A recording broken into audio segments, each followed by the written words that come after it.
Men's mental toughness is just toxic masculinity rebranded, writer Jill Stark says. A cult hero, Ned Brockman's grueling 1,600-kilometre charity run has Aussies talking, but not everybody sees it in a positive light. What do you think about this? I mean, it's just one more absurd headline adding to the many, many things that we can blame toxic masculinity for, which is absurd. I mean, for me, it's part of like a bigger problem where men's mental health needs are often sort of different to women's. And like some of the crazy things men do, such as run 1,600 kilometers and raising millions of pounds, are just outside the view of people like Jill, who think such a thing as toxic and not actually an amazing achievement for anyone.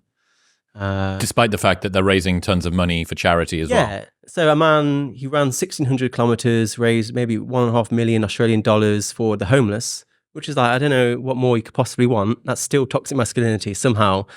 And it just isn't. And yeah, I mean, one of the many absurd, we could have a whole podcast just going through these headlines and just one of the many things that just washes over you. But thankfully, some things are just a little bit too stupid to be offensive. And that sort of qualifies very much so into that category. What do you make of the current world of advocacy for men? Honestly, it seems to be quite splitting a little bit. I feel like as any movement becomes sort of larger, reaches a critical mass, which is a lovely thing, it seems to be fragmenting into different view sets, which we can't really afford to do. And I guess the elephant in the room is certain large organizations that are becoming, in my opinion, too entwined in politics and losing sight of their own mission statement, which is the first, second, and third priority is to help men and ultimately save men's lives. That's my priority. And unfortunately, we're in an area of advocacy that is just innately unpopular right now. It's uncomfortable and it requires, making some sacrifices and doing some things that are not going to get you a huge amount of credit, but are necessary nonetheless. It's interesting to think about when a movement is too big to be small, but too small to be big. It's still kind of revolutionary, but has sufficient size to warrant splinter factions and different sort of approaches. Well, I'm really interested in things like the diffusion of innovation, where basically maps how a movement becomes viral. And as I'm sure you know, you need about 13% of adoption by the public for it to go viral, and then it hits that mass market success. So you have that bell curve of the diffusion of innovation. And I've always wondered, where are we on that bell curve? When are we going to reach that tipping point of 12%, where the mass market, the early and late majority, as it's called, they're like, actually, this is something that I can now get on board with. The risk is now at an acceptable level. And I'm like, we're getting there. And I mean, I really want to get there together. I really feel like we need to work as a single unit here, and we need to keep communicating, and we need to sort of have the same shared objectives. So yeah, I mean, that's where I want to get to, and perhaps that'll be the end product of this podcast. Who are the market leaders in this? The market leaders. I mean, the money is owned by Movember, which is the elephant in the room. Movember, people think Movember is just a meme, and it is a meme. Movember is like the whole idea of men growing a mustache for November. It started in Australia maybe 20 years ago, but it's far more than that. Movember now is one of the largest, most powerful NGOs in the world. I think it's one of the top 50. It's absolutely the largest, richest, most powerful men's health and male suicide charity on the planet. And they are the ones that have the money. To be honest, they're the ones that through which the money is given. They don't do work directly themselves. They take money from different donors that growing their mustaches, fund runs, bake sales, etc., and they'll distribute it to other people, sort of researchers and groups and various other things. So that's how it's structured. And to be honest, that comes with risks in its own right too. How so? Well, I feel like any organization that has a huge amount of money and power and influence, and others that don't, you've got to remember the men's health and male suicide sector, the men's sector, is deeply impoverished.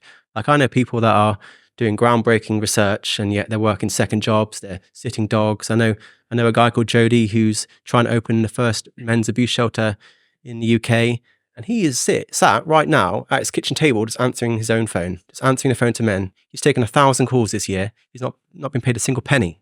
He's taken no salary, and he's just answering the phone to anyone who'll call him. And there's so many charities that get nothing. I got to mention Mankind, who are an amazing charity. They own the only shelters in England for male abuse victims. £0 from the government, nationally that is, £0.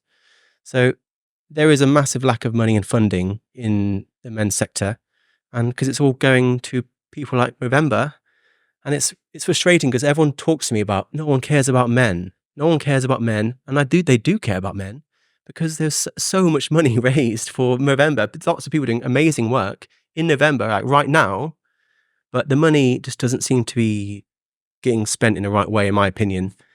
And that's the problem. It's not a lack of effort, not a lack of ambition or generosity or compassion from the public. It's just not being used in the right way.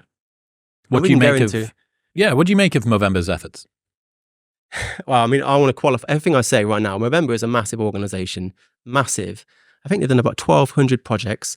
They're in about 20 countries, including mainly the UK, Canada, Australia, and America. They do amazing work. They do amazing work, especially in things like prostate cancer and men's health.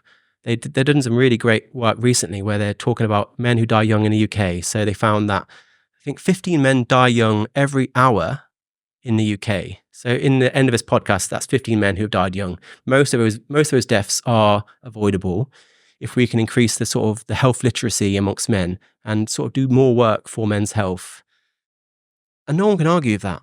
That's really, really important. My issue with Movember was within their mental health area and certain things in terms of prioritizing sort of parts of it. I mean, it's hard to dance around the subject, but basically my main issue is their recent advocacy around violence against women. And you've got to remember, violence against men is a massive deal that no one's taken seriously. 1 in 3 victims of abuse in the UK is a man.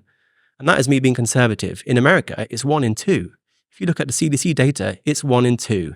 And like people might say that's not true, but go check it for yourself. The research, I'm happy to present you so much research. I can literally give you hundreds of papers to prove that. But it's at least 1 in 3. And there is virtually no refuge for men and virtually no refuge for in America or the UK. And I think in America, there's maybe 2 shelters for men. In the UK, there's a few more, but really nothing. And Movember recently, and this is where a point of contention I have with them, they've been sort of allying themselves with organizations that are trying to end violence against women and even giving money over to violence against women. And that to me is not right. That to me intuitively is not right. That does not make sense, especially what I know about how impoverished and how desperate men's shelters and people like Jodie, my friend, are for money. I need to qualify another thing is that when I criticize violence against women, that does not mean I am pro-violence against women. No one is pro-fucking violence against women. The naming of violence against women is extremely effective because it's named after a really important sentiment, violence against women. Like, who doesn't want to end that? Like, I want to end violence against women just as much as anyone does. The issue that I have are a certain amount of policies around violence against women that basically gender it. Gendered violence, meaning that men and boys are taken out of the picture and the funding, the policy, the shelter is given exclusively, more or less, to women and girls. And that 1 in 3 victims of men, which in the UK represents about 750,000 men every year, there's nowhere for them to go. There's really no help. What is the abuse that you're talking about? What constitutes abuse or gendered violence? What is that? Difficult. I mean, this is why some stats say 1 in 3, some stats say 1 in 2. In Australia, it's 1 in 4 victims is a man. It really depends on what do you consider violence. Does that include emotional, psychological abuse or financial abuse or abuse by proxy? Or are we specifically talking about physical abuse? In America, if you're talking specifically about violence, physical violence by a partner, there are actually more male victims of physical violence by a partner, according to the Centre for CDC. And that's just a shocking stat, but that is also true. And like that survey comes out every few years. And I dread the years where there are more male victims, because I'm like, it's going to be so fucking unpopular. Your point being that you would have to talk about it, you're going to report on the actual stats, and you can't say something that would be more popular publicly because you have to say the thing which is unpopular publicly.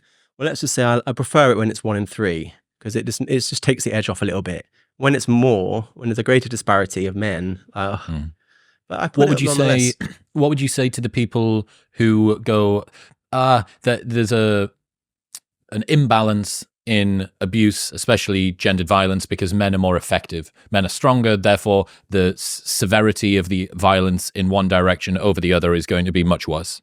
I'd say that's sometimes true, sometimes not.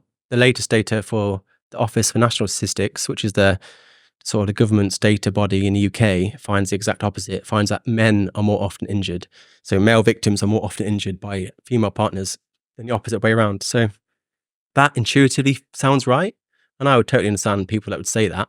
And it often is right, but not always. I mean, this is the issue I find of the discussion of violence against women, is that it so often becomes centered around the very, very extreme, like mostly homicides, like people who are killed by partners. And that is mostly women, absolutely. But that is also a small part of the problem. That is like, tiny, tiny percentage. I interviewed Don Dutton recently, and he summarized it well. He said, we measure domestic homicide per million couples, but we measure domestic violence per 100 couples. So you can sort of see the disparity outside. It's a much different scale. And that's not to say domestic homicide isn't important. And that's not to say that men aren't also killed by their partners. I think it's about 1 in 4 victims of domestic homicide is a man. And if you look at male victims, so including children, like it's even closer. It's really close to 50-50, because there's a massive disproportionate number of boys killed, often by parents. So if you bring in the boys, then it's very similar. I think in Australia, I think it's about 36 males and 44 females killed in domestic violence rather than intimate partner violence. And it's so frustrating because people say, well, women are just killing their partners from self-defense. And I'm like, well, I'm not talking about women and men. I'm talking about children. And if you consider that the majority of males killed by their partners, by family members, are boys, I'm like, well, who is defending themselves from a child? It doesn't make sense. And I mean, I guess I'd underscore it by saying every victim needs to be spoken about. Doesn't matter if it's 1%, doesn't matter. Like, it doesn't matter if it's one single person. I would say they're just as important as anyone else. What's the issue of a men's health charity like Movember getting behind a movement that tries to reduce violence against women? Nothing. But Movember is a men's health charity. And there was lots of work, but by no means enough, but lots more work being done to end violence against women. Violence against men isn't even a thing. And quite literally isn't a thing. Like if you're a male victim of abuse in the UK, you are literally classified as a victim of violence against women. How so? It's just like literally, like the government released a document not long ago, 2 years ago, and the title of this document was Supporting Male Victims of Violence Against Women. And I'm like, so you're a man being abused by a woman and you're somehow a victim of violence against women. So we've arrived at this crazy sort of backwards somersault of sort of mental gymnastics where a male victim is now a victim of violence against women. And give me the Steelman case for why it's framed like that, and then give me the more concerning potential reason for why it's framed like that. One of my more tin hat reasons behind why we don't care about men, I asked Erin Pitsey this, who was the founder of the first domestic violence shelter anywhere in the world, which was in Chiswick in London. And she was thrown out of her own charity because she wanted to help male victims. And she wanted to talk about interactive violence, where both partners are abusing each other, and which is half of all domestic violence is that. I asked her, why are we doing this? Why don't we help men? Why is there not more support? And she just said one word, money. She just said money. Like, they don't want to share the money. Like if you look at Sandra Hawley, who was the CEO of Refuge UK, which is the largest domestic violence charity in the world, like she's on record saying, if we were to say men are as likely to be abused as women, we would have to share the money. And they don't want to do that. So but this is going in the other direction. You're talking about an organization like Movember, which already has lots of money, probably, I would guess, receives like 90 out of every £100 given to men in one form or another, maybe even more. I don't understand why this reverse trick is being played in that regard. If the women's charities already have more than they need, why is a men's charity donating money to it? They seem to stick to a more antiquated model of men's health that is more around, like blood pressure and obesity and like the physical side of men's health. Whereas I want to look more broadly. I'm more interested in the systemic societal causes of men's health that hurt men. So that's where the divide is. Like I would say, like for instance, a man who's raped in prison is a men's health issue. A father losing his child in family court is a men's health issue. A husband abused by his wife is a men's health issue. A boy being bullied is a men's issue. Like men's health isn't just about prostates and BMIs and all that, and those are important, but we have a different definition of men's health. that's where the divide is. I think men's health is out there, and Movember seems to think men's health is in here, and they just don't consider it. They consider, from what I can understand, they consider violence against women a men's health issue, which doesn't make a huge amount of sense to me. But from their perspective, they want to help treat violent men to stop them from abusing women, which is a noble cause. But again, you're just looking at one side of the problem. Like you can't solve any equation with one side. You've got to got both sides. Like both partners need help. Like I said, half of all violent relationships, both partners are doing it. They're both participating in a cycle of violence that spirals out of control.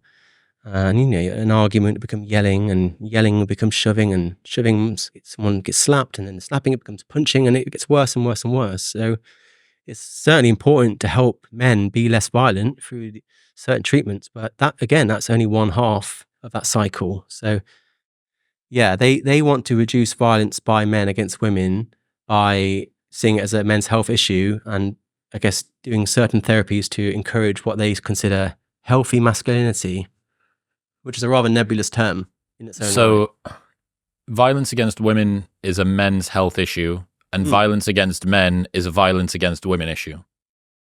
Yeah. I mean, that's how they certainly don't consider violence against men a men's health issue, but violence against women is a men's health issue. And it just reminds me of like this strange political dancing where they're basically, in my opinion, they're just afraid.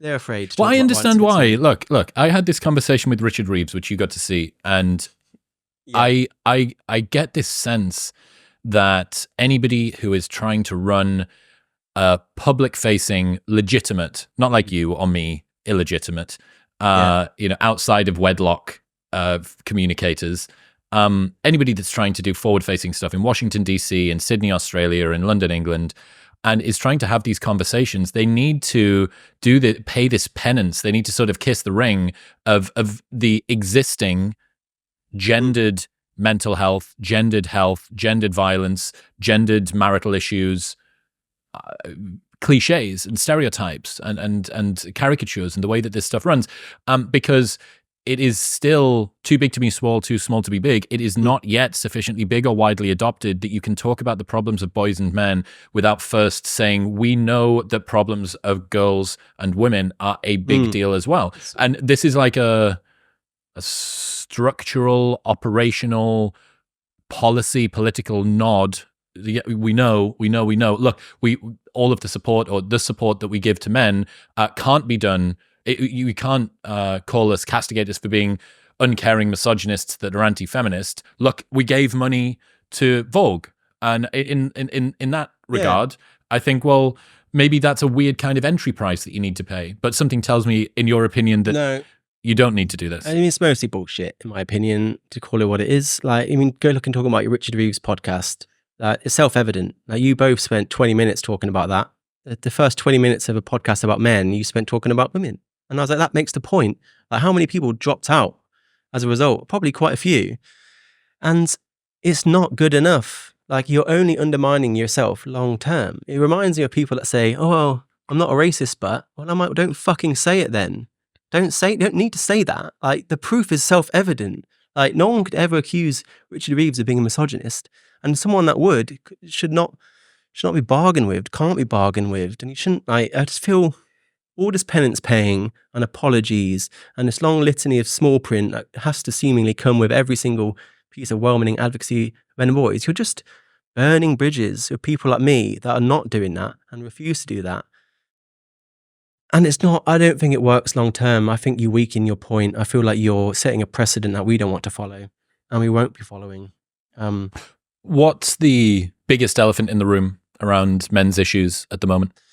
The clear intertwining of politics. Once money's put into large organizations, like, I've been very enthused by Richard, for example, $20 million from Melinda Gates, Movember, about to open up a $100 million Movember Institute. There's money to be spent. And with money, it becomes expectations and politics. So I can understand there are political expectations.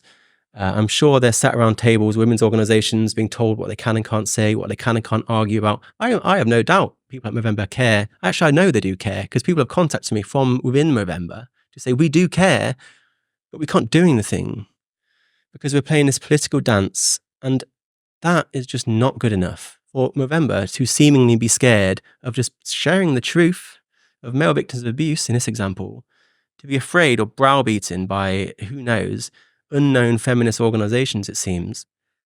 And also our own government are afraid of these organizations, and they're on record and saying that.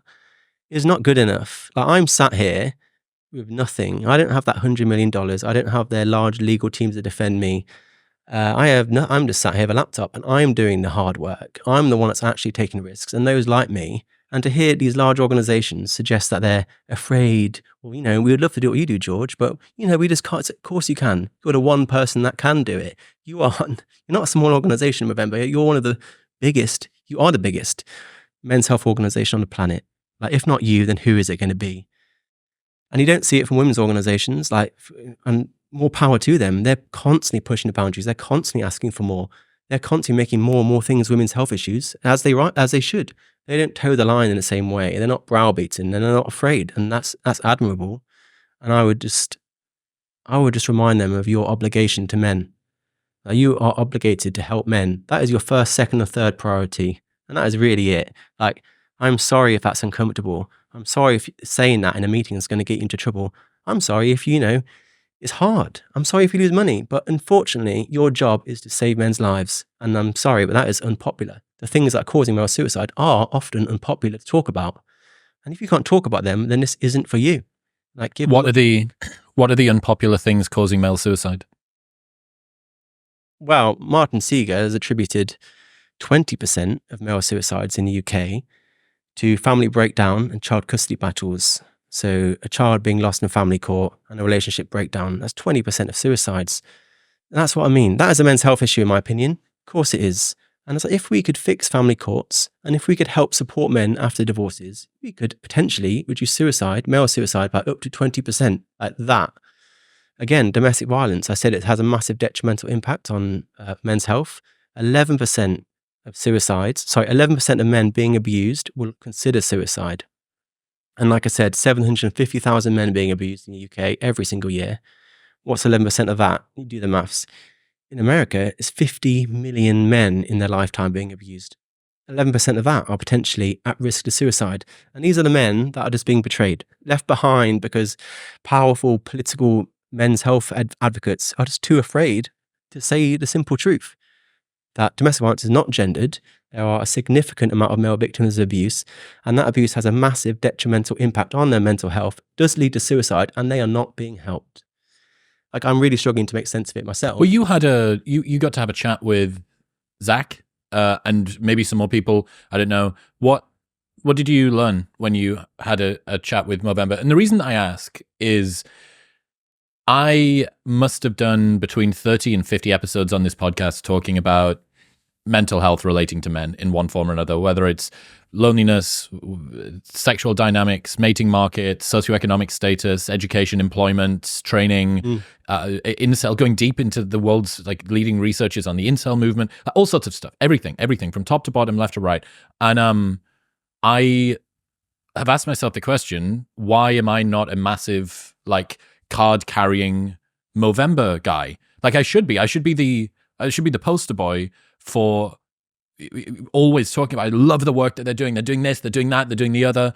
I should be balls deep behind them, literally, saying that I love the work that they do. And for some reason I'm not. So I'm interested in what you learned when you got to speak to the people running Movember, and what assumptions maybe were certified and what questions were unanswered and answered, and so on.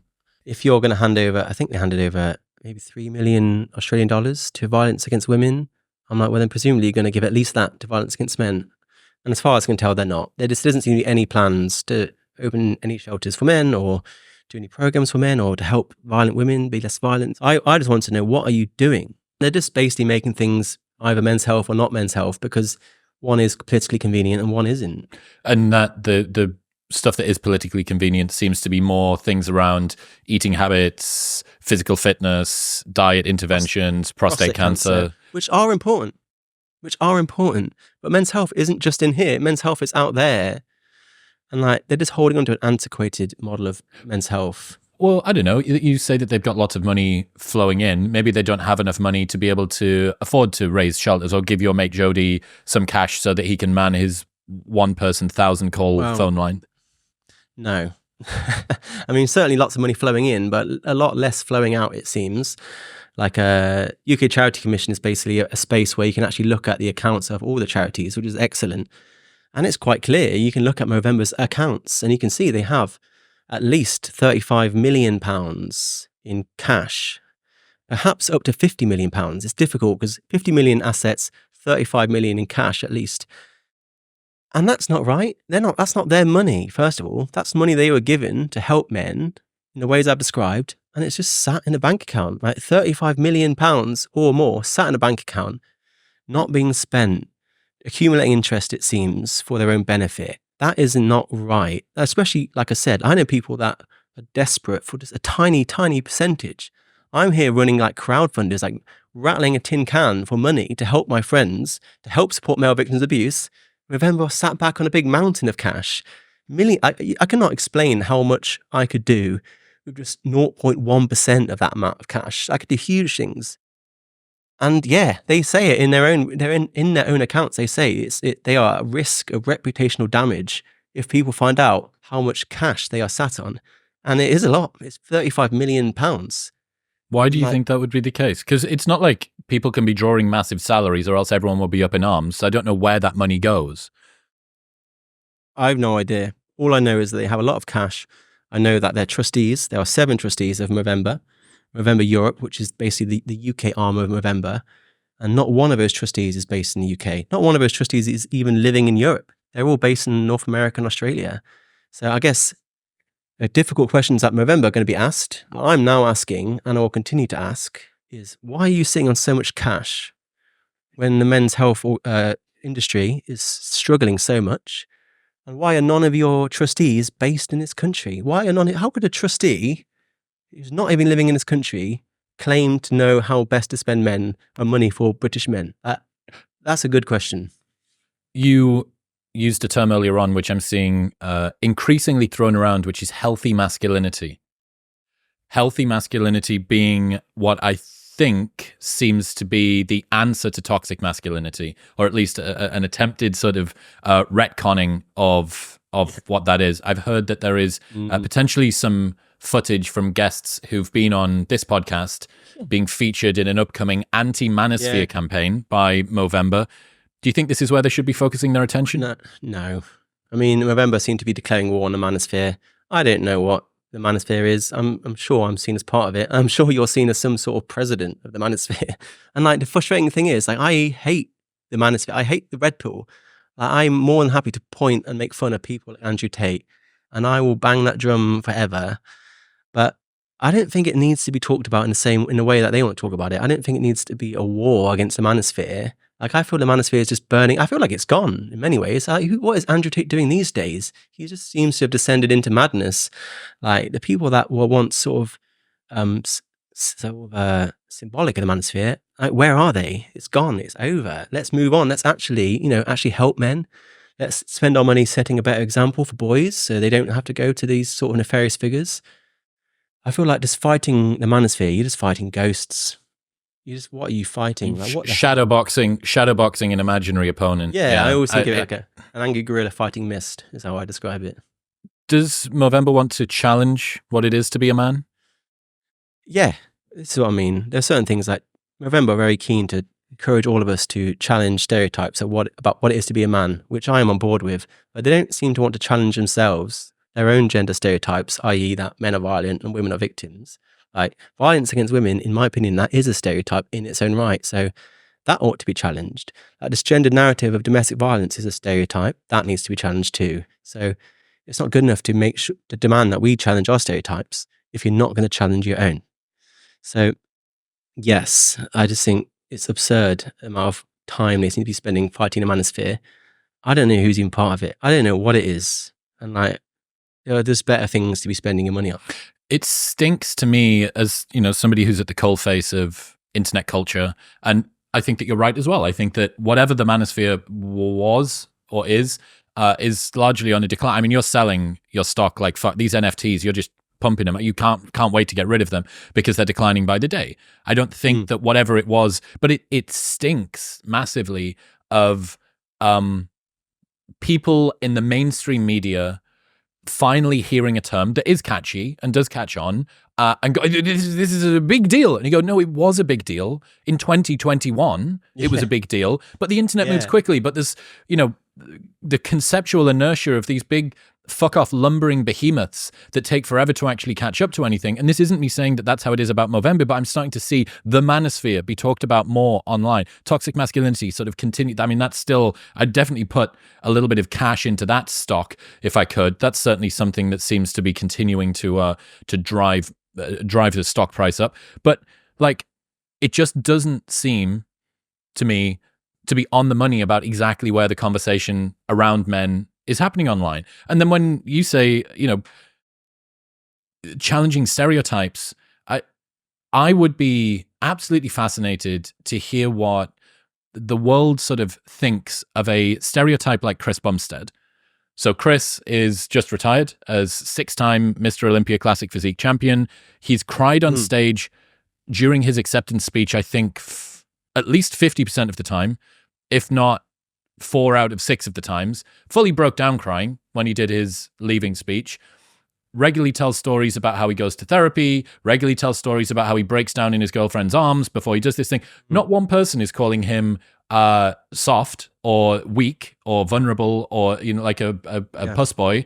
And on the flip side, nobody would also call him toxically masculine. But my concern is that when you take this sort of rough-hewn, anybody on the internet talking about stuff that is pro-men, in a manner that doesn't concord with our cliches of what people on the internet think masculinity is, which is Chris Bumstead, big hulking guy, must be toxically masculine. He needs to, there's no place for him to fit. And for me, I would love, make him Minister for Men. He's just retired from bodybuilding. I'd love to have Chris Bumstead as Minister for Men. He got 25 million men, mostly, that follow him on Instagram because, by the way, if you get big muscles, it's not girls that care, it's guys that care. And he would make a phenomenal role model. He encourages me to be a braver, more open, more vulnerable, emotionally attuned man.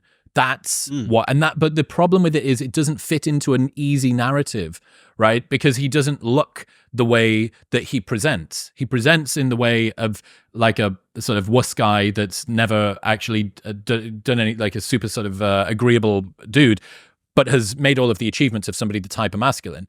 And it's not easy enough for people to grasp, I don't think. But yeah, I don't know, the challenging stereotypes thing is challenging them in the most sort of low resolution way possible. And I just want it to be better. I want there to be better male role models out there. Well, I would add Jordan Peterson to that. I mean, he's so often mischaracterized. He's absolutely on the hit list for Movember as, again, like some sort of high profile manosphere elite. I have no idea, but I'm like, he is so in touch with it. I've seen him crying so many times. Like, he is so in touch with his emotions. Yeah, some things he says we may not like, and it's easy to quote something out of context, but he has done a net good for men and boys, in my opinion. And maybe he hasn't done it in a way that Movember likes or other people like, but people want to watch him. Like, men and boys have voted with their feet, and including for people like you, Chris. Like, you started from nothing. You started from your dining room table with a webcam, and you got to where you are because people voted for you by watching your content. Same for me, but to obviously a lesser extent. And I'm like, we are people to be learnt from. And so is Jordan Peterson, so is Chris Bumstead. And like, I feel like that's why we need to work together. Like, I would love to talk to him in November and be like, I don't agree with the direction you're going in. I think I have valuable lessons to lend you. I think Chris would pick up the phone and love to speak to you. If anybody, any organization is really worried about radicalization and men being pushed toward bad influences, the first thing they need to do is correctly pattern match who is and who isn't a bad actor. Because if they're not careful, they'll just push creators like me away by positioning themselves in opposition to me. Yeah, like you're making an enemy of an ally. You can't see somebody, like anybody that looks through the back catalog of this podcast and doesn't see somebody that cares about men's issues. Like, you're high. You can't. You just simply are unable to interpret content accurately. And this doesn't matter whether it's Movember or a feminist organization or anything. Like, I'm not anti fucking anything. I'm just pro men's issues. And being told that men are supposed to talk more, but then also being told to shut up when they say things that you find inconvenient, I don't know, it feels like being politically gaslit at a national scale. Just not even that. Like, going back to the start of this podcast, you were talking about the man who ran like 1,500 kilometers and to raise money for homeless people and was mocked for it. It's like the whole meme of like, men will, fix a steam engine rather than go to therapy, or men will reenact the Holy Roman I love Empire. those. I fucking love those memes. Or like, great. Men will dig a massive hole in the beach to avoid but maybe they are therapy. Maybe those things are actually therapy to men. Maybe going to the gym is therapy. Maybe taking the dog for a walk is therapy. Maybe reenacting Battle of the Bulge is therapy for men. Like, maybe these are actual therapies. And like, who's to say they aren't? Like, therapy doesn't have to be being sat down talking to a sort of a psychologist. Like, therapy can be anything. And like, we shouldn't be mocking these men that do these amazing things. Like, we should be sort of seeing them as pioneers in many ways. Did you see Russ Cook, that guy that ran the length of Africa? No, but that sounds fascinating. He's hardest geezer on Instagram, and I think he ran. It was either in a full year or maybe even over a year, and he ran basically a marathon every day. And he's the first person in history to have gone from basically Cape Town to whatever the fuck's at the top, Tunisia, Turkey, some shit, whatever's the very, very top. And it took him a year to do that. There's videos, there's some really, really raw videos of him. One day he must have drank from a classically unclean drinking source, and he had vomiting and diarrhea while he's running, and he's just not stopping, and he just keeps on going. I can absolutely see a headline that says, this is the denial of emotions. This is feeding into the sort of toxic men must always be strong narrative. And it's like, no, men want to be strong. They don't want to feel the compulsion to need to be strong all the time, but they want to be strong. And the difference between telling men it's okay to talk about your emotions, it's okay to not be strong and competent all the time, and you can't be those things, because if you are being those things, you're not choosing to be them, is denying from men one of the greatest sources of meaning that they have in their life. One of the greatest sources of meaning is doing a thing that's difficult and getting fucking better at it. It's exactly why men would rather produce 850 episodes of a podcast than go to therapy, but then actually go to therapy during the last year of the podcast. So it always takes me back to Elon Musk when he first bought Twitter. He got rid of all the middle management and 90% of the coding team. And there's this famous selfie of him and like 20 Asian dudes behind him. And it's him basically saying, I'm going to run this entire company with these people. If you want to work harder than you ever have in your entire life on the most difficult and important problems in coding, come work for me. And he got castigated because this is going back to Industrial Revolution era, pushing people to work beyond their limits. Are we not got past this? What about Mental Health Mondays? And what about Holistic Tuesdays? And what about, Smoothie Wednesdays and stuff like that? This is pushing people to go too hard. And it's like, may be true, and maybe even true on average for most people. But there is a huge subset of people for whom you put that kind of a challenge in front of them, or you tell them to run 1,600 kilometers for homeless people, or you tell them to run the entire length of Africa, and they go, yes. Like, do you think that Russ Cook ran daily for over a year because of toxic masculinity? Or do you think he did it because it gave him an innate feeling of meaning and contribution and conquer and mastery? Denying that is literally denying his nature. And we all know how dangerous that can be in the modern world of the LGBTQIA plus community. So, him living out his truth was him running every single day, because that's where he took his meaning from. Yeah. I mean, I have a friend called Sam who walked the length of New Zealand to raise money for boys who are, he's a survivor of sexual abuse himself, and he wants to raise money for male survivors of abuse. And he walked across the whole of New Zealand. Took him, I think, maybe 70 days. Could not be less toxic. That is so admirable. And this idea of seems that men like to value achievement. They like to do something. They like to be productive. A lot of women, I've written a lot about this, and a lot of women have contacted me and been like, I want this too. Like, I don't like this therapeutic model of, the psychological model of therapy. Like, I want to do these things. I want to make the steam engine, and I want to sort of reenact the Holy Roman Empire. But we seem to want to vilify these things where men want to do and achieve great things.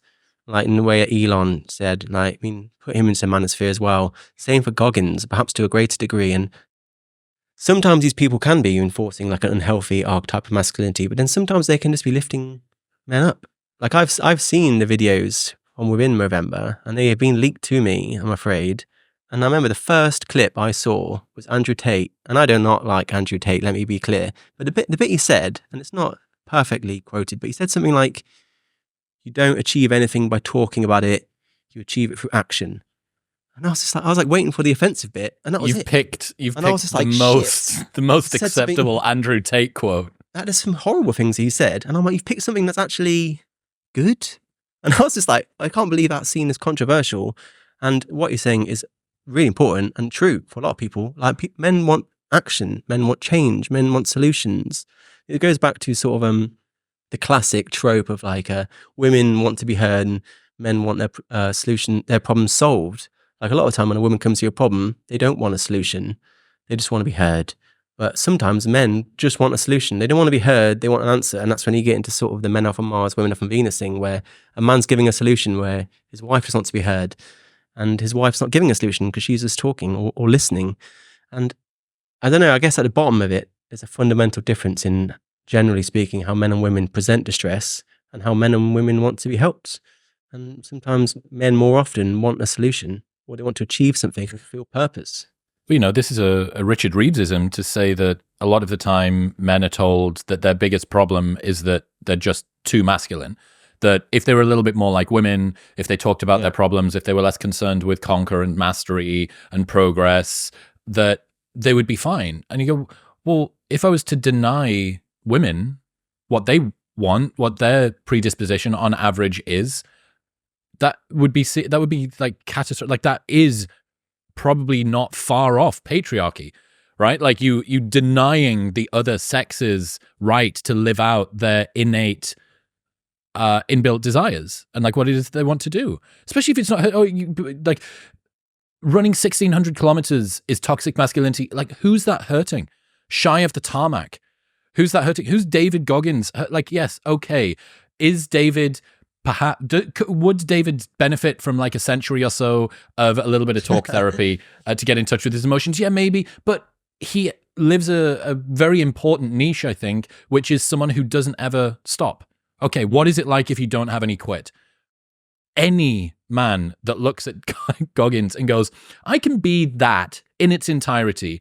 That's not how infantilizing to think that that's the way that men look at that person, as opposed to go, hey, when I'm going through a tough time, I'm going to call on my inner Goggins. And when I'm going through an emotional time, I'm going to call on my inner Sebum. I'm not going to call on my inner Sebum and like get in touch with my emotions if I'm going through a really, really rough workout or something like that. Like I'm going to use the different tools that I have for the job. And what was that Peterson quote about something about being cruel? You've got to learn to be cruel, or you're weak if you're not able to be cruel or something.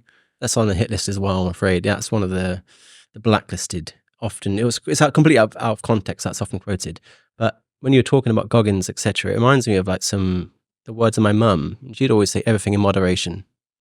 And like, if no one sat there just watching Goggins, like their eyes like this for like several hours a day, and if you did, I'm sure that would be unhealthy. You're watching a bit of Goggins, you're watching a bit of Jordan Peterson, you're watching a bit of Chris Williamson, maybe you're watching a bit of me. Like, you're having everything in moderation.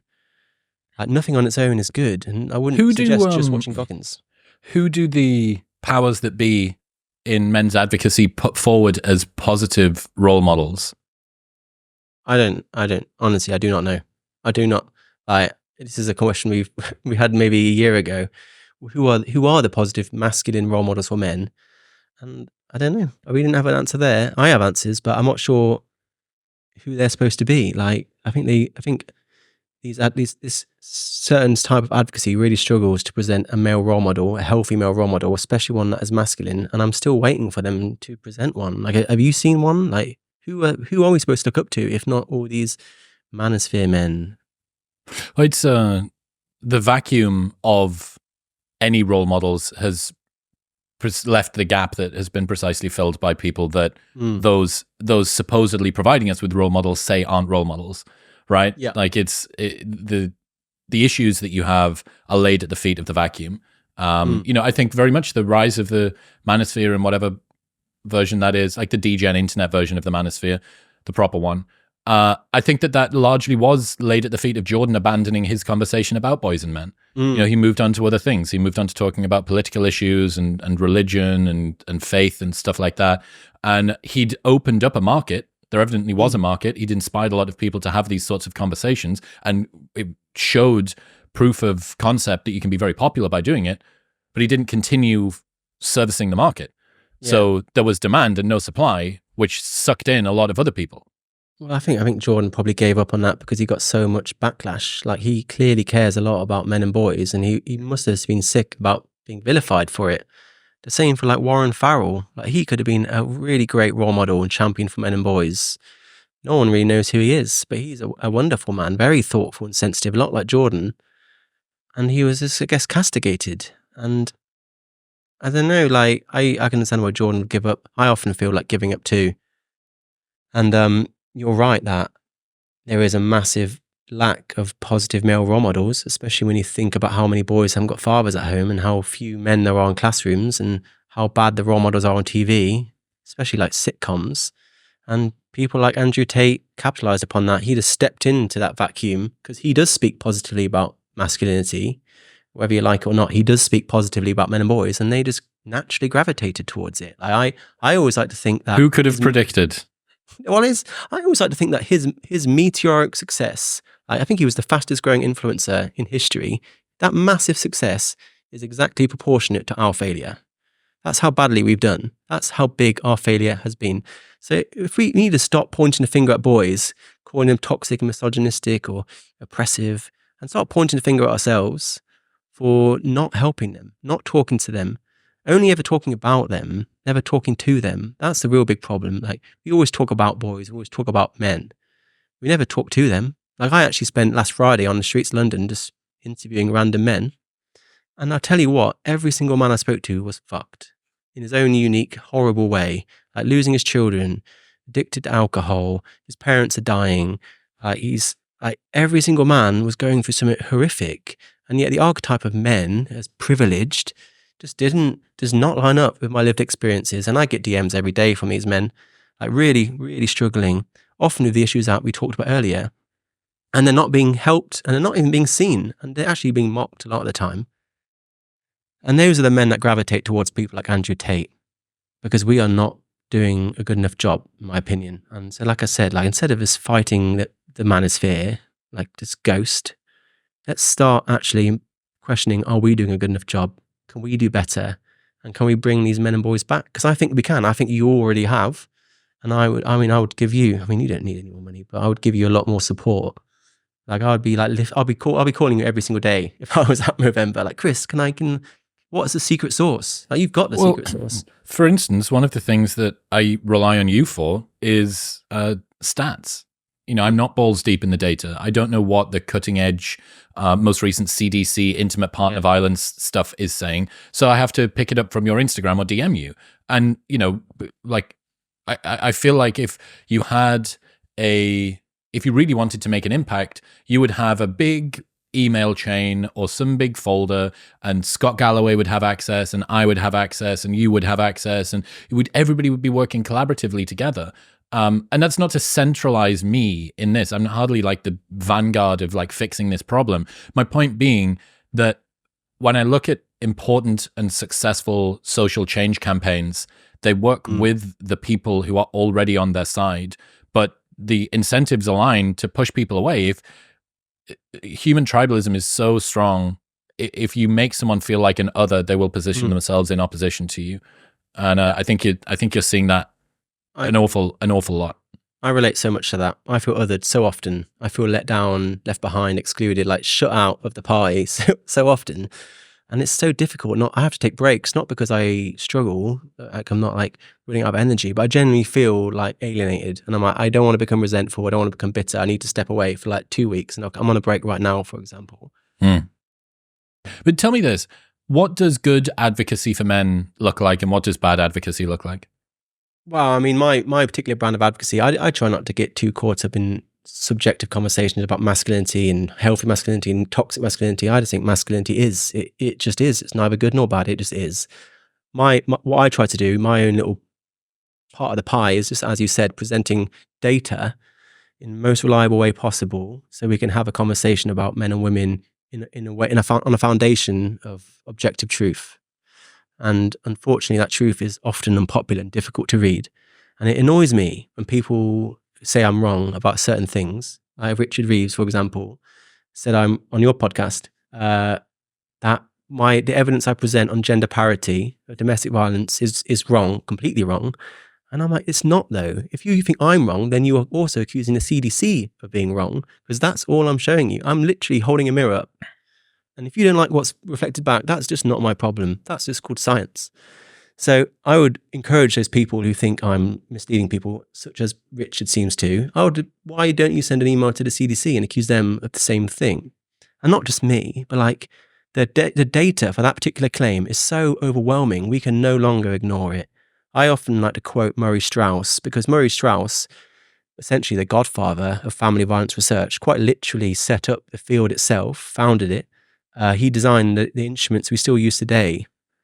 And he's presented hundreds of papers over maybe 3 or 4 decades that show gender parity in partner violence between men and women in terms of risk factors and victimization. And I'm like, you can't just ignore him. He is the most influential family violence researcher who's ever lived. And he's presented hundreds of papers. And I'm like, that is uncomfortable. I'm sorry, but what more do you want me to show you? Like 400 papers, 500 papers? The biggest domestic violence database in the world, which has 1,700 papers, finds the same. The consensus finds it's not gendered. It's mostly bilateral. And then actually, if you look at non-bilateral violence, it's usually women doing it. But it's certainly not gendered. And I'm so sick of being accused of misleading people when I'm simply just showing you the data. That's all I'm doing. What's the conflict tactics scale? Conflict, what is it? We talked earlier about how asking different questions in different ways can give you different results. So like you said, like 1 in 3 victims of abuse in the UK is male, but 1 in 2 in America is male, and 1 in 4 in Australia is male. Those are all significant numbers, but you get different results depending on what you ask. So the CTS, the conflict tactics scale, which was designed by Murray Strauss, and that is the most widely used tool for studying domestic violence, is basically a way of asking people about domestic violence. So back in the old days, they would do surveys and they would call people up like, hi, Chris, how many times have you had a criminal sort of charge for domestic violence? Or how many times has this happened? Like framing talk of domestic violence in a criminal language. But the conflict tactics scale doesn't do that, because people find that use of criminalized language underrepresents the true form of domestic violence. But if you do the conflict tactics scale, which is just a series of questions that asks people, how do you deal with conflict in your house? Through more benign questions about how do you handle a dispute? How do you handle an argument? What do you do if your wife or husband's disagreeing with you? Then suddenly you find much larger numbers. If you take away the whole criminal aspect of it and just frame it in a more sort of benign, friendly way, you get gender parity first of all, and you find that the rates go up by maybe 10 or 15 times. So like I said, it really depends on how you ask the question, or how do you define abuse. And like similar, a lot of domestic violence data is based on criminal records. For example, like Canada, they find 1 in 3 victims of abuse is man.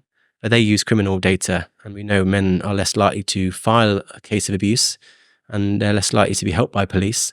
So they're underrepresented there too. So there's a huge margin of error, and I'm happy to say that. But even like the lower estimates, like 1 in 4, 1 in 3, is still a significant amount. But yeah, the conflict tactics scale is basically a unique way of asking people about domestic violence in a way that's framed in like a more relatable and accessible manner outside of the criminal language previously used. That I think it's a fairer measure of domestic violence and partner violence. And that's where the controversy begins, because like I said, it finds gender parity. Talk to me about this issue around a minister for men in the UK. The Minister for Men, or our Minister for Men, is a hypothetical position that doesn't exist, that a lot of people are advocating for. I was asking for this in 2019, and people thought that was hilarious, a Minister for Men. But it's becoming increasingly popular. It's being discussed in the mainstream. It was discussed a lot last year. I think there's a poll, and just under 50% of the British public poll supported a Minister for Men. So it's growing. It's no longer a joke. Now it's becoming more popular.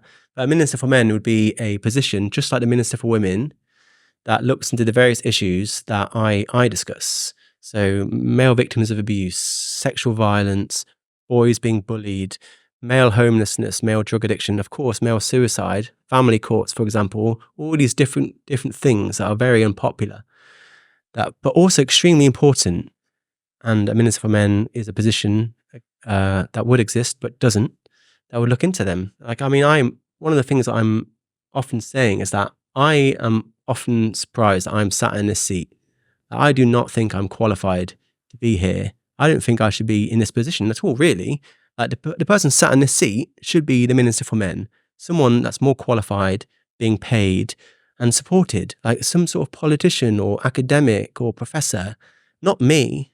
But unfortunately, I seem to be the best you've got. So a Minister for Men would be doing my job, essentially, and talking about all the things that no one wants to talk about, and unafraid to do so. And I would love to see that happen. I think it will happen in the next few years. It's growing in popularity. And I think, obviously Minister for Men and Boys as well. Let's be clear on that. There's a lot of issues around boys that need to be spoken about, like education.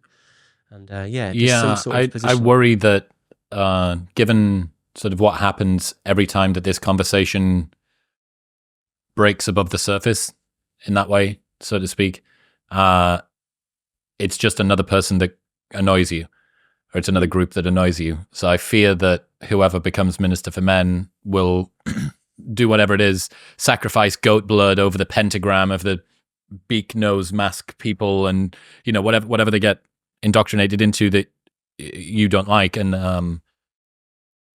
I think you have such a gold standard, and you're very unwavering, not needing to sort of kiss the ring of feminism every time you talk about the problems of boys and men, not wanting to sugarcoat the communication because people have been so used to having that happen to them. And it's you're like the David Goggins of masculinity. Do you know what I mean? Like, you're very unwavering in that regard. And I wonder if anybody is ever going to be sufficiently pure to meet your standards. Yeah, I would not want to be a sort of a symbolic position and someone that's browbeaten, sort of a number of apologies. I would just want them to have courage. And that's what I really want people to have, that courage to say what's unpopular, and just to be driven by the ultimate ambition of stopping men from ending their lives. And that's the dance we're all dancing now. There are so many people talking about male suicide, encouraging men to talk, but so few people talking about the things that men are telling them. The experiences of abuse, experience of losing children, experience of addiction, family breakdown, like family courts. Like, no one is talking about them. Like, so many men are talking about these things that are causing distress and pushing them towards suicide. But then the same people that are telling men to talk are not talking themselves about what men are telling them. Well, you need to talk. You need to talk, but not like that. Yeah. Not about those things. Yeah. Don't bring that up.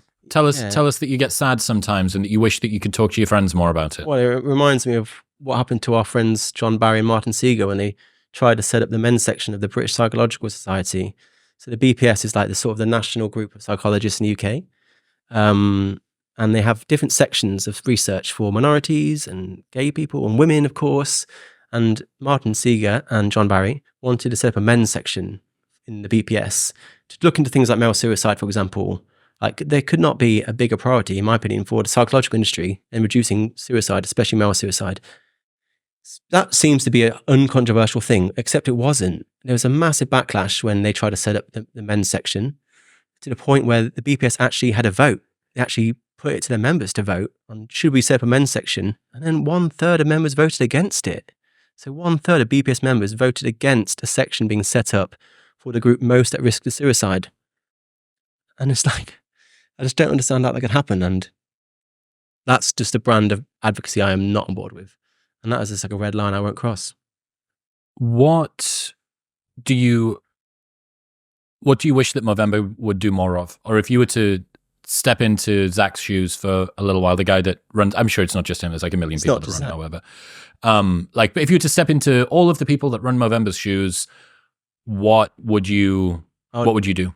I would be distributing that money like nobody's business. There are people that are desperate for that money, that 35 million pounds, just dishing it out straight away. I would then appoint a significant number of trustees who are based in the UK and are aware of British culture and the European culture.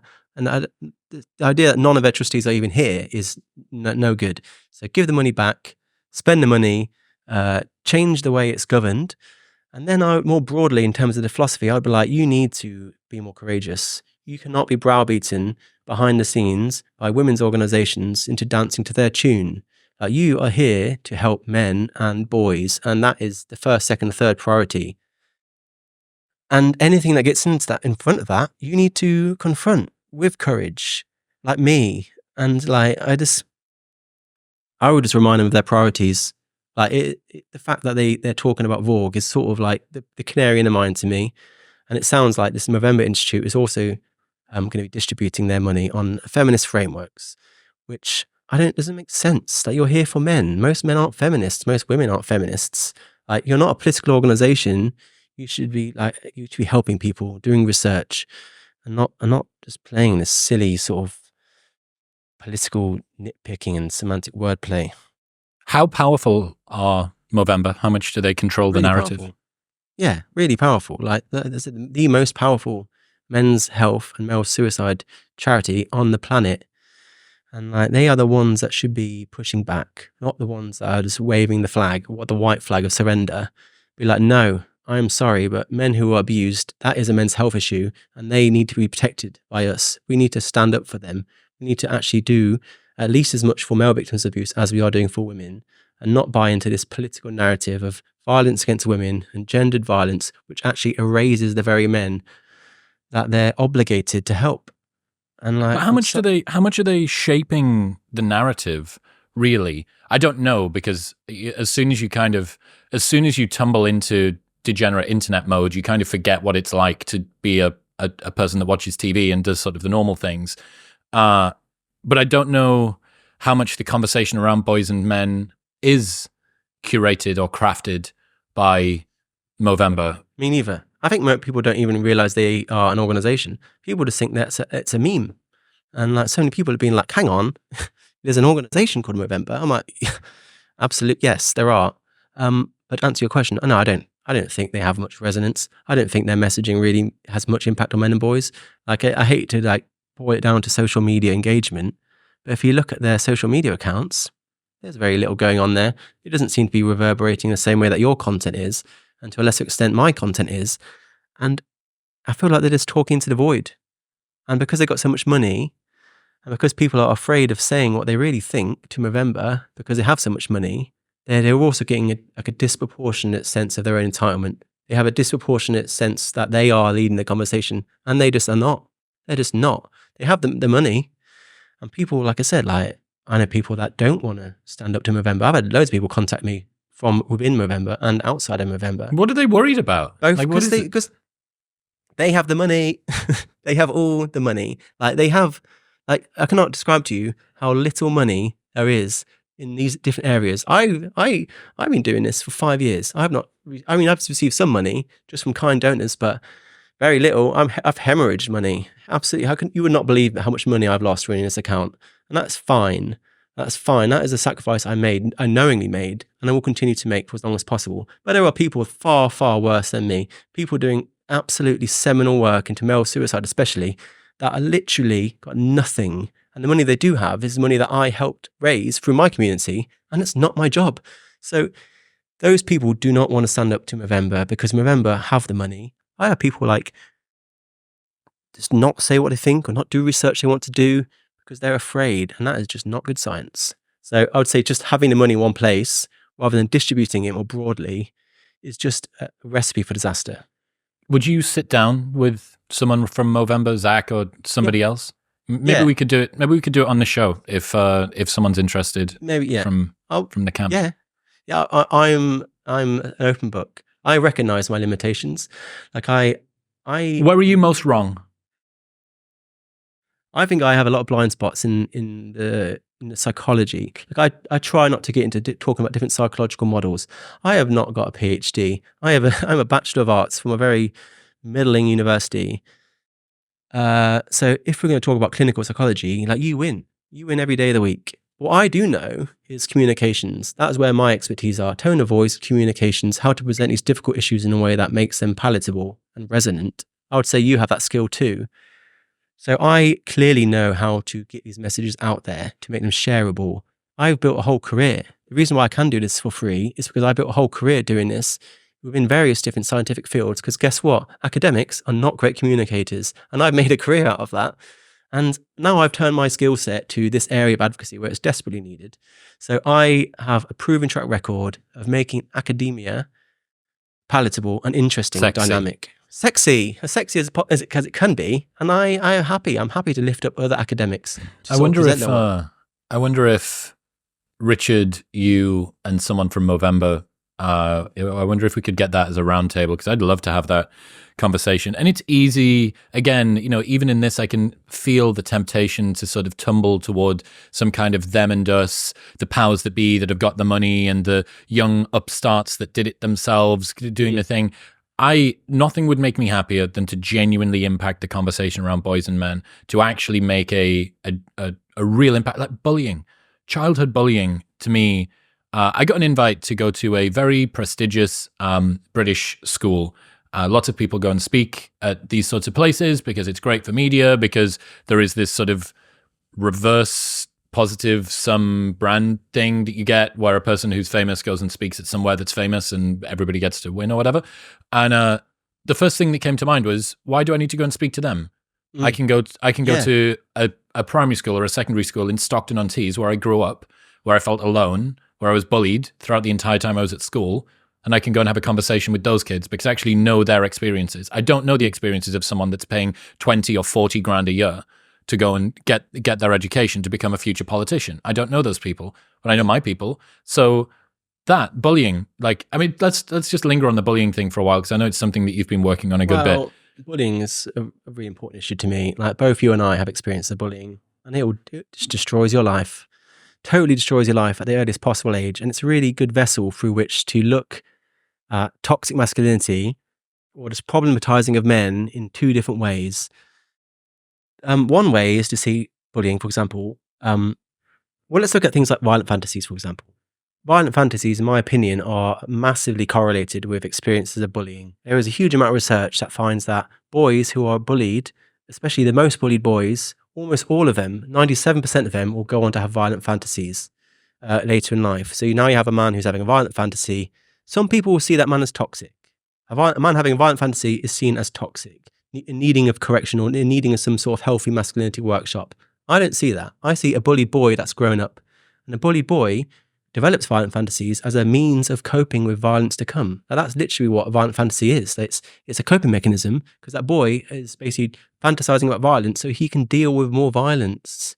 So suddenly that violent man is no longer sort of a toxic perpetrator, but he's just a bullied boy that's grown up, and he is deserving of sympathy. And I just think, in that case, men who have violent fantasies, we need to see them as victims in their own right, deserving of sympathy and support, not condemnation. And yeah, bullying is one of the root causes of that. Right? And if you want to solve so-called toxic masculinity, in this case, male violent fantasies, then you need to look at bullying. You need to hold accountable schools that allow bullying, which in my opinion is institutionalized abuse of children. And unless you're going to talk about schools and what you're doing for bullying, you need to support boys who are being bullied. And you need to look at the long-term impacts, especially in violent fantasies. Those are the things you need to talk about. Going on about toxic masculinity, it's too late. It's too late. You need to get to the problem a lot sooner than that. Well, it's nowhere near as sexy though, right? Because it's much easier to say this man with his overly aggressive approach to life is they are the problem. There's something in them, or if it's not in them, it's in the expectations around them. Because at no point does that lay at the feet of the person somebody else who is to blame. Something that's not systemic, that's like sexy, but something which something which can be fixed, which is if only he was made to feel like he needed to be less masculine, everything would be fine. Because you can't go back and unbully him.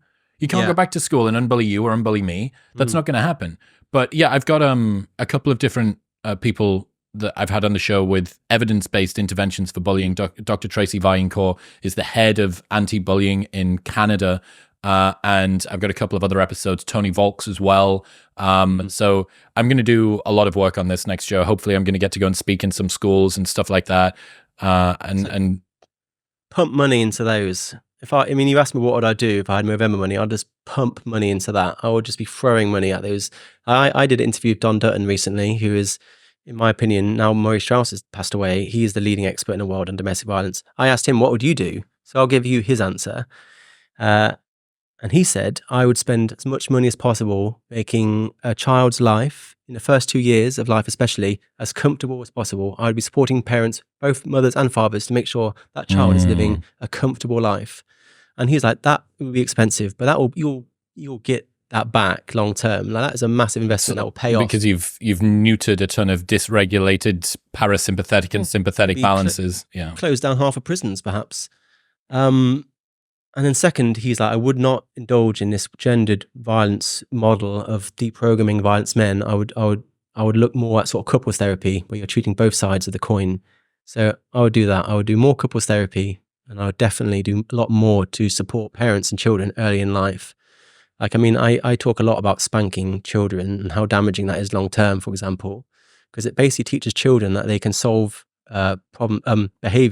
misbehavior through violence. Like, if you don't like I saw some research that came out recently. Rob Henderson shared it about, which you may have seen as well, pushing back against the damaging nature of, I think it was a meta-analysis, saying that the physical interventions for disciplining kids isn't as damaging as previously thought. Well, there's a lot of evidence that it doesn't work long term. But I mean, I would love to read that research, because intuitively it makes a lot of sense that if a child is a very formative age, if you're saying that if you don't like behavior, you are able to enact violence upon that person, that is essentially what partner abuse is. Like, you don't like what your partner's doing, so you can hit them if you don't like them. That's basically what you're teaching children, that if they misbehave, I can be violent towards them. I often say that, and no doubt people are going to be writing comments now, well, you don't have children, George, you don't know what you're talking about. And guess what? I know I don't. That's why I feel like we should be doing more to support parents so they don't have to resort to violence. And I mean, I would love to read that research. It's not research I've read, but I mean, if I were to quote Maurice Strauss, who is the expert, he said spanking children is the most prevalent yet most ignored cause of partner violence later in life. So, wow, it's hard. Yeah, to so ignore. it's your belief that there is a expectation, something unpleasant in an intimate relationship, parent-child, husband-wife, something occurs, and one of the acceptable ways to deal with that is with physical violence, because that's what happened to you when you were a kid. Therefore, that's what you can do as you grow up in later life. Yeah, well, I mean, my parents have tried their best to reason and talk to me and negotiate, and little did they know how unreasonable you were. Well, I try to do that now. If I disagree with someone, I'll sit them down and I'll talk to them. I don't resort to violence. I'm not a violent person. I think part of that's because that's the model I was shown growing up, that my parents weren't violent towards me. But if they had they been violent towards me, that would have increased the chance that I would then use that same model in people in my life. And I guess the point I'm trying to make is that instead of indulging and spending so much money on like vogue strategies, which no one really knows what that is, we should be doing it on things that we do know what they are, like spanking children, which is an objective thing that we can all talk about. I've never seen spanking children mentioned in a single domestic violence campaign. And yet, at least according to Maurice Strauss, it's the most prevalent cause of domestic violence. So I'd be throwing money into that as well, to be honest, and bullying. You're a man from the left and a pro-male advocate. What were your thoughts on White Guys for Harris as a campaign? I mean, I don't. What is that? That sounds. You didn't see White Guys for Harris? And I mean, no, but I mean, educate me. Okay, so White Guys for Harris was a 30,000 person Zoom call that happened where, as you can imagine, I mean, Scott Galloway spoke briefly. I think maybe Reid Hoffman did as well. I imagine that Mark Cuban was on there. It was interesting hearing a bunch of what to me amounted to a pretty obvious struggle session talking about how we need to recognize our ... and we must be aware of our ... and it is apparent that we must, etc., etc. And I'm like, hey, if you're having this conversation with potentially the future president of the United States, maybe you should use this opportunity to try and speak up for the group that you're supposed to represent, which is in the title of the Zoom call which you've joined. But it was very much, we understand that we come from a position of blah, blah. I just thought, this is fucking lame. Like, this sucks. At no point does it present a hopeful or positive expectation for the people that you're supposed to be resonating with. Like, it just sounds like I'm going to have my head. It's the equivalent of being dunked in the toilet over and over again. Yeah, I mean, I'm not surprised that there's these virtuous shows of like men supporting Kamala Harris. But I think the bigger picture is a lot of men, young men, especially on the left, such as myself, feel totally alienated from politics. There's no one talking about. I've just checked. White Dudes for Harris. I called it White Guys. It shows how much of an impact it had on me. White Dudes for Harris is a group of voters that supports the 2024 presidential candidate. Ross Morales Roquetto and Mike Nellis have been credited as the group's organizers. July 2024, a fundraiser with approximately 190,000 participants raised more than $4 million.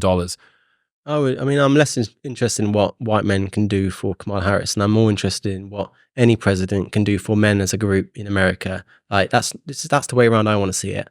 And I would like to remind whoever that president is that men are more likely to die at every age. Boys are behind at every stage of education. Men die more in 13 of the top 15 causes of death and are behind women in health outcomes across every single racial, economic, and ethnic group. So I'm more interested in what can the president do for men. And there are many more issues besides that. And I mean, I don't care about these virtuous signs of submission, it seems. And it's just like, I mean, I think there's far more men that are totally alienated from politics, such as myself. And I just wish politicians would write policy for them, like Minister for Men, or like any office for men's health in America would be nice. Like men's health in America is dreadful, just as bad as it is here. And same deal. There's no sort of federal office for men's health, and there's about 8 for women and none for men. So I'm more interested in how do we help men rather than how can men help Kamala Harris or whoever's going to get into the White House. What do you think the future of or the next couple of years for men's advocacy's got in store? I mean, like I said, I feel like we're at crossroads now, and like I'm here obviously to make some criticisms to certain organizations, but I'm also here to listen. Like my inbox is open. I would like that question for that to be a positive one, where we can work together, where individuals like yourself and me can work with people in politics and academia to put our best foot forwards on the same side, like to work together. But there are just things I will not do. There are red lines I will not cross, and I will not treat domestic violence through a VORC framework. I will not distribute funds underneath a feminist framework, and I will not support any organization that does not openly support a Minister for Men. Those are the red lines I have. If you can actually work with me within those lines, then I would absolutely love to help. So I would love to say in 5 years, the problems that we're talking about in terms of education being so poor, men's health being so bad, perhaps most of all suicide being an epidemic, like I would love that to be less bad, that improved because we've actually taken meaningful political action, and we've actually put our money where our mouth is and work together to reach a solution. So, I mean, I want to help solve these problems, and I want to work together. But, I mean, I'm only one side of that. I would like that too. And in whatever way I can help, I'll be trying to facilitate. George, I appreciate you, man. Where should people go? They want to keep up to date with all of the things that you're doing. Well, I mean, I'm expanding to my own podcast now. So I'm starting to interview different people in the space on YouTube. So TheTinMen on YouTube, but still Instagram, TheTinMen. And I'm expanding out now. But yeah, TheTinMen on Instagram is where you can find me. Heck yeah. I appreciate you, man. Thank you. Thank you. Thank you very much for tuning in. If you enjoyed that episode, there is something else you will absolutely love right here. Go on, give it a tap.